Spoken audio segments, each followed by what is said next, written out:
अनुमा, जैसे आप प्रिपेयर कर रहे थे आईआईटी के लिए, तो अपने बारे में कुछ बताइए।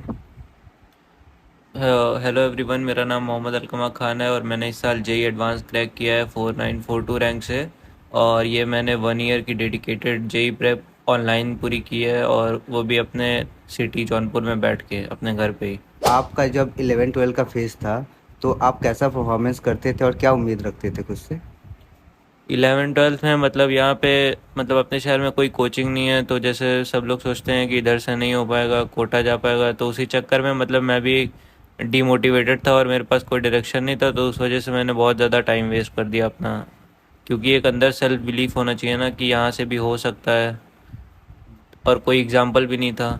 अब तो मतलब जो अब बच्चे पढ़ेंगे उनके पास एक एग्जाम्पल है कि हाँ ये भैया ने निकाला है, तो अब मैं इससे भी कम या इनसे भी अच्छा, मेरे से अच्छे अच्छे लोग आएंगे और वो भी कर सकते हैं, अच्छा ही कर सकते हैं। प्रिपरेशन आपको पता चल गया कि मुझे आईआईटी ही करना है, तो आप टेस्ट देना शुरू कर दिए होंगे वीकली, या 3 डेज़ का आपका प्लान रहेगा कि मैं इतना रिवाइज करने के बाद टेस्ट देना शुरू कर दूंगा।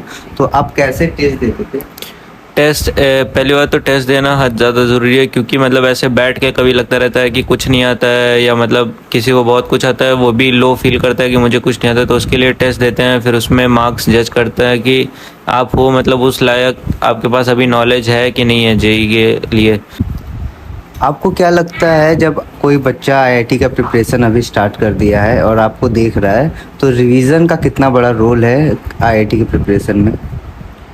रिवीजन ही है जो मैटर करता है, कोर्स ख़त्म करना और ये सब चीज़ें कभी मैटर नहीं करती, क्योंकि मेरे सर बोलते हैं कि जिनका सिलेक्शन होता है उनका भी कोर्स ख़त्म हो चुका होता है। तो रिवीजन इतना ज़्यादा ज़रूरी है, अगर आप रिवाइज नहीं करोगे तो मतलब वो टॉपिक पढ़ने का आपको कोई फ़ायदा ही नहीं मिलेगा। एक टाइम पे आप गजनी हो जाओगे, सब भूल जाओगे, तो उसका कुछ मतलब ही नहीं निकला जो आपने पढ़ा।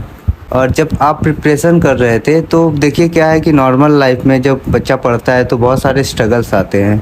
हाँ, कभी उसका अप टू मार्क नहीं होता है, या कभी जो वो न्यूमेरिकल्स याद रखते हैं वो भी भूल जाते हैं, कॉन्सेप्ट्स क्लियर नहीं रहते जबकि वो 2 बार रिवाइज कर लिए हो या पढ़े हो। तो आपका जब फेज़ था उसमें कैसा स्ट्रगल्स था, आप कैसे उसको ओवरकम किए?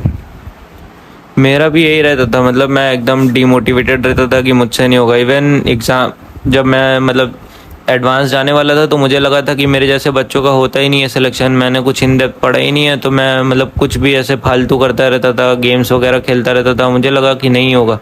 फिर उसके बाद मैंने for the sake of exam देने के लिए एग्ज़ाम, मैंने कहा एडवांस का एग्ज़ाम है, इतने साल तैयारी किया, लिख देते हैं, सही जाके होना तो होने वाला नहीं है कुछ, लिख दिया। फिर उसके बाद रिज़ल्ट भी चेक किया, फिर भी मुझे लगा कि मेरी रैंक 39,000 है, मतलब 3900 नहीं है। फिर उसके बाद ढंग से देखा, तब मतलब ऐसा लगा कि हाँ ठीक है, हो सकता है। और बाकी मतलब जो लोग ऐसे डिमोटिवेट नहीं होंगे और अपने पाथ से नहीं भटकेंगे तो वो लोग और अच्छा ही करेंगे।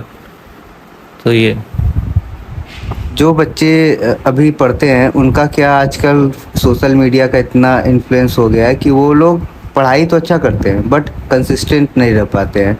और आईआईटी के प्रिपरेशन में आपको पता है कि 1 ईयर या 1.5 ईयर का कंसिस्टेंसी कितना मैटर करता है। तो आप किस तरह से कंसिस्टेंट थे, और बच्चों को क्या बोलना चाहेंगे, उनको कैसे कंसिस्टेंट रहना चाहिए? इस पे मेरा ये टेक है कि जैसे मैंने जब प्रेप स्टार्ट की और मेरा कुछ भी सिलेबस नहीं हुआ था, तो पहले सिलेबस ख़त्म करने तक मैं मतलब कहीं भी किसी भी सोशल मीडिया पे नहीं था, मतलब इवन व्हाट्सएप पे भी नहीं था।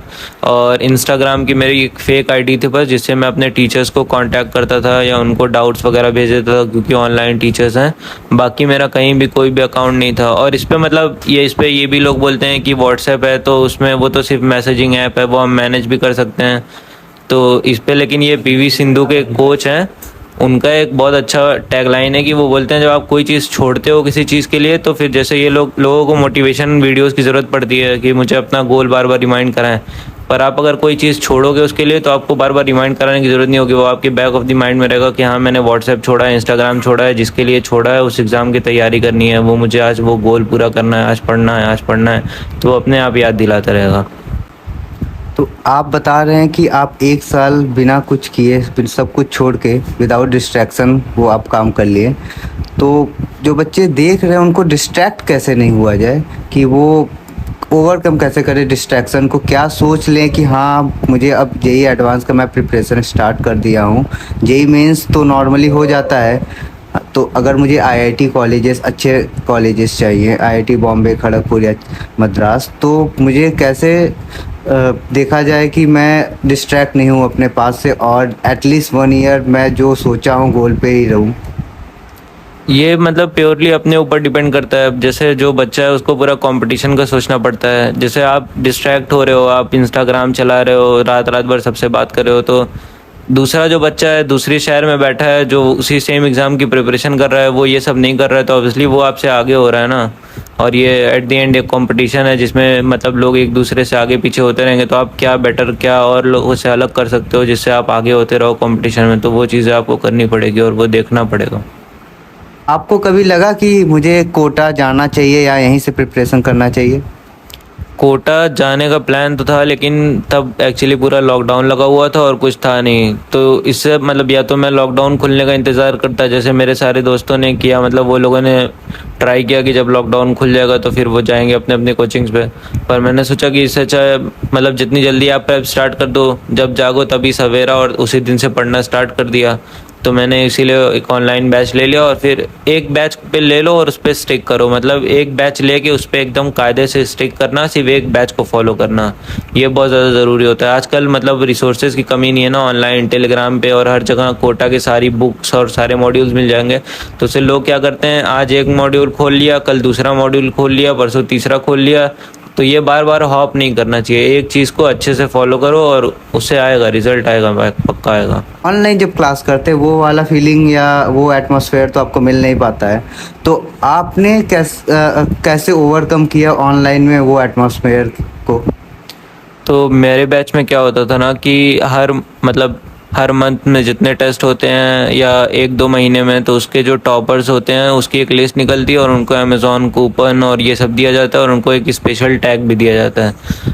तो मेरा हमेशा ये रहता था कि मुझे इस लिस्ट में आना है, मुझे इस लिस्ट में आना है, तो ये एक थोड़ा कंपटीशन का फीलिंग देता है। और मैंने मतलब बैच में से अच्छे अच्छे जो मेरे लेवल के दोस्त हैं या मुझसे भी अच्छे अच्छे हैं, मैंने वैसे दोस्त बना लिए थे। और जब टेस्ट होता था तो मैं उनसे कॉल करके मार्क्स वगैरह डिस्कस करता था। तो जब मतलब ऑब्वियसली जब दूसरे का ज़्यादा आता है तो लगता है ये अच्छा कर रहा है, ये ऐसा क्या कर रहा है, अब मुझे भी अगले हफ्ते करना पड़ेगा। तो ये सब थोड़ा हो जाता है, ये ऐसे ही हो जाता है एटमॉस्फेयर थोड़ा। जब आप आईआईटी का प्रिपरेशन स्टार्ट किए, पहले क्या है कि बच्चों को मोस्टली जौनपुर जैसे छोटा शहर आ जाता है, तो हम लोगों को यहाँ जानकारी नहीं रहती है पूरी, तो कोई इंस्पायर करने वाला नहीं होता है या कोई राइट पाथ दिखाने वाला नहीं रहता है। तो आपका राइट पाथ और इंस्पिरेशन आप किसको मानते हैं? मेरी इंस्पिरेशन फिज़िक्स वाला सर हैं और बाकी सुंदर पिचाई हैं, और ये लोग जितने लोग टॉप पे बैठे हैं वो सब आईआईटी से पढ़े हुए हैं, तो उनको भी देख के एक इंस्पिरेशन होता था। और बाकी ये भी है कि मतलब अपने देश के टॉप इंस्टीट्यूशंस में पढ़ेंगे, क्यों प्राइवेट यूनिवर्सिटीज़ में और ये सब में पढ़ें, जब कर सकते हैं और टॉप इंस्टीट्यूशंस में जा सकते हैं तो वहाँ से क्यों पढ़ना है। नो डाउट आईआईटी का जो प्रिपरेशन है थोड़ा कॉस्टली होता है। हाँ, और अगर आप ऑनलाइन प्रिपरेशन कर रहे हैं तो सारी इक्विपमेंट की भी ज़रूरत होती है। हाँ, तो उसके बाद होता है कि ये सारी इक्विपमेंट अवेलेबल होने के बाद भी कितने लोग के फैमिली एटमॉस्फेयर सही नहीं रहते या बाउंडेशंस रहते कि नहीं आपको अब टॉप ईयर का टाइम नहीं देंगे, या आपको इतना लिमिटेड अमाउंट ऑफ टाइम है, या आपको पर डे ये टास्क भी करना है प्रिपरेशन के साथ साथ। तो आपका क्या एटमॉस्फेयर था, आप कैसा फील फ्री करते थे? एटमॉस्फेयर मतलब ये पेरेंट्स बहुत ज़्यादा आजकल जज करते हैं कि मतलब नहीं ये करना है। जैसे मेरी और भी बच्चों से बात होती रहती है, तो एक बच्चा बोला कि उसकी कोचिंग ख़राब है, फिर भी उसके पेरेंट्स फोर्स करते हैं कि नहीं हमने पैसा भर दिया है तो तू अब जा, अब चाहे ख़राब हो चाहे सही, तो उधर उसका टाइम वेस्ट हो रहा है, वो ग्रो तो कर नहीं रहा है। तो ये सब है। बाकी मेरे पेरेंट्स का तो बचपन से ही बहुत ज़्यादा सपोर्ट था। वो मतलब पापा मम्मी दोनों बोलते थे कि तेरा जो मन करे। 10th में 92% आए, फिर भी उनका मतलब यही था कि तेरा जो मन करे, तुझे कॉमर्स लेनी है तो कॉमर्स ले ले, मैथ्स लेनी है मैथ्स ले ले, जो तेरा मन करे वो कर। फिर उसके बाद अभी भी मतलब मेरे पापा यही बोलते हैं कि जो तुम्हारा इंजीनियरिंग में जो ब्रांच लेने का मन हो वो ब्रांच परस्यू करो, अभी तक अपने मन से ही करने दिया, अभी भी अपने मन से करो आगे, और ऐसे ही बढ़ते जाओ बस। तो को बताइए कि अगर आपके पास पैसे नहीं है, इतने ऑनलाइन सोर्सेस अवेलेबल है, उनको कैसे प्रिपरेशन करना चाहिए जौनपुर में जो बच्चे हैं, स्पेशली गांव के जो देख रहे हैं आपको? तो जो गांव के बच्चे हैं और जैसे जो हम लोगों के शहर के बच्चे हैं जहाँ पे अच्छी कोचिंग नहीं है, उनके लिए ये ऑनलाइन और ये सब वाला पूरा वरदान टाइप का है। तो उसके लिए मतलब यूट्यूब पे अगर आपके पास 4,000 रुपये भी नहीं है और इतना मतलब चीप कोर्स खरीदने का भी पैसा नहीं है, तो यूट्यूब पे भी अब इतना कंटेंट आ गया है, वो आपको ढूंढना पड़ेगा, पर यूट्यूब पे इतना कंटेंट है कि अंडर 1000 रैंक उससे आराम से लाई जा सकती है। बस कोई मतलब एकदम जेन्युइन पढ़ने वाला बंदा हो जो मेहनत करने के लिए एकदम तैयार हो, तो वो पढ़ के आराम से ला सकता है। इतना कंटेंट अभी आ गया है यूट्यूब पे।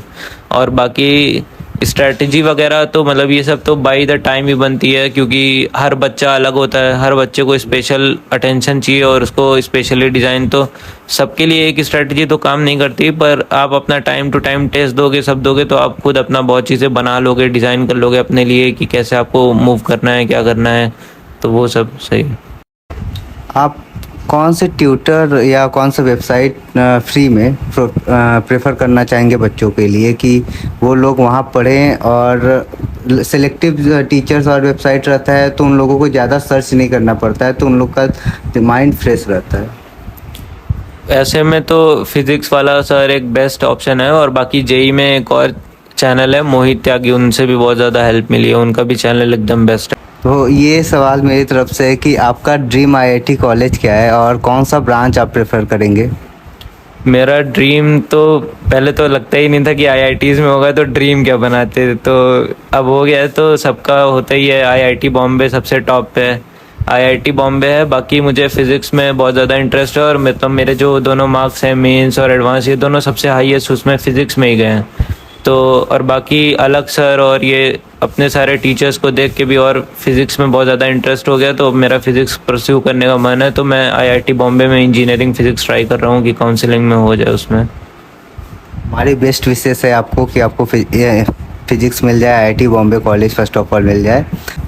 अलकमा, हमारी बेस्ट विशेष है आपको कि प्राइम रोड टीम के तरफ से आप आगे बढ़ें, आपको आईआईटी बॉम्बे कॉलेज मिले। Thank you for joining us.